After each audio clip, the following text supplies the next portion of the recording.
like if you found the video valuable.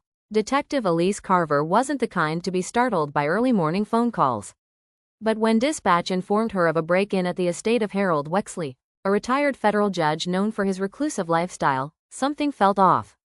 Wexley lived alone on the outskirts of Milton Grove, in a grand colonial-style home surrounded by tall hedges and wrought iron gates. His butler, Thomas, met Elise at the front door, pale and visibly shaken. "It was the study," Thomas said in a hushed voice. "No forced entry, no signs of a struggle, nothing stolen, but there's something strange on the desk." Elise followed him into the dimly lit study. Everything looked perfectly arranged. Leather-bound books lined the shelves, a decanter of untouched scotch glimmered on the corner bar, and the curtains were drawn, just as Wexley preferred. But on the polished oak desk lay a single item, an old brass key. Heavy, worn at the edges, and engraved with the number 6. "Judge Wexley," Elise greeted as he stepped into the room. "Recognize this key?" Wexley's eyes darkened. He studied it, then looked away. "I've seen one like it. A long time ago." He said no more, and Elise didn't push yet. Back at the station, Elise ran the key's image through several databases, but nothing turned up. She pulled up old press clippings on Wexley. One photo caught her attention, a 1970s newspaper feature on a private judicial retreat. 7 judges were pictured, including a much younger Wexley. In each of their hands, brass keys. She dug deeper. The retreat, it turned out, wasn't just recreational. It was an elite legal society called the Order of the Keys, active for only a few years before dissolving quietly. Its purpose was vague, mentioned only as judicial ethics preservation, but whispers of corruption surrounded it. The original members were Harold Wexley, Robert Denning, Albert Ross, Simon Vell, Marcus Harlan, Louisa Cobb, and Emery Dale. Of those, only 2 remained alive, Wexley and Ross. The rest had either died of natural causes or vanished into quiet retirement. Elise arranged a visit to Albert Ross, now in a care facility for the elderly. He was frail and only partially coherent, but when shown the photo and the brass key, something flickered in his eyes. 6, he murmured. The 6th key. It shouldn't have been found. Found where? Elise pressed. Ross blinked rapidly, then whispered, "We locked it away. Beneath the lodge. 6 keys. 6 secrets. 1 vault." A nurse interrupted then, concerned about his state. Elise left, but the pieces were forming. The order had 6 keys, and some kind of vault.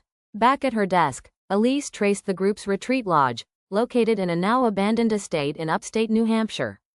She obtained permission to search the property. The lodge had been untouched for decades. Dust choked the rooms, vines crept through cracked windows, and water damage darkened the wooden floorboards.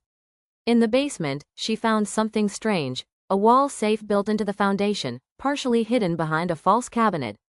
It had 6 keyholes, no handles, no dials, just 6 keyholes arranged in a circle. She inserted the brass key labeled 6.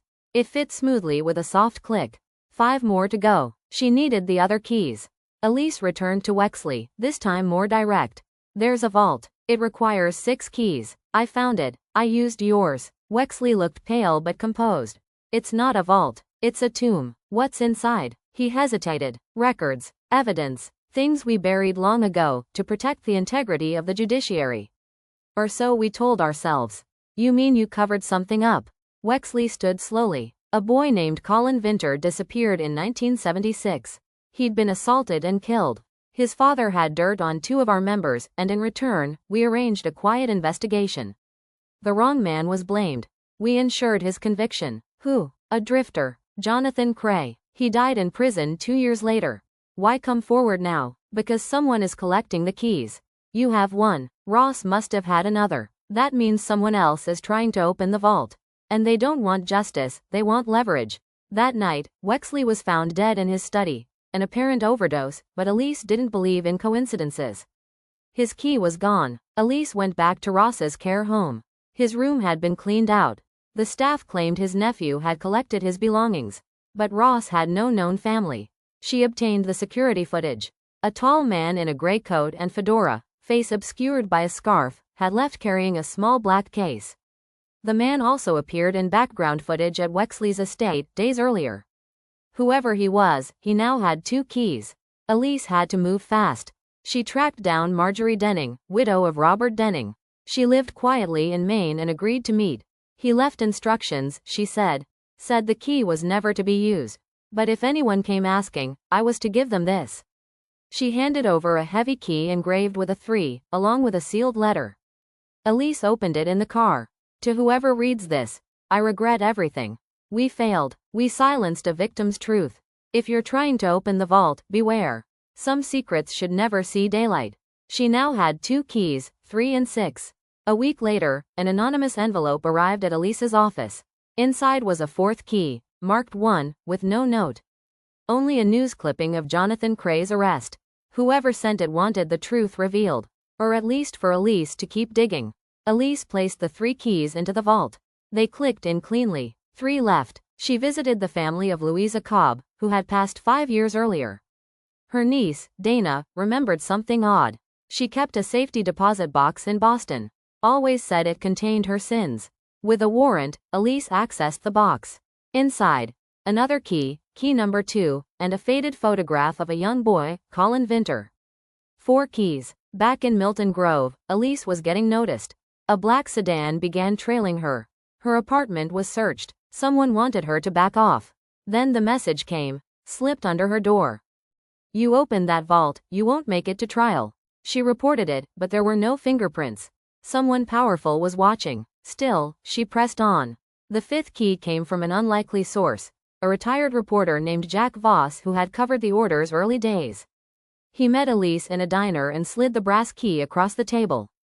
I've had this for 30 years, he said. Simon Vell gave it to me the night he died. Said one day someone brave would come looking.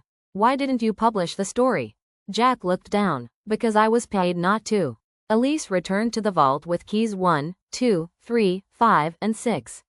1 remained. Marcus Harlan, the last member, had died in a fire. His home had burned down 5 years earlier, ruled an accident. But his safe had survived and was stored in a police evidence facility. Elise requested access, claiming it may be connected to an open case. Inside, beneath scorched papers, lay the 6th and final key. Key number 4. That night, under stormy skies, Elise stood in the basement of the lodge and inserted the last key.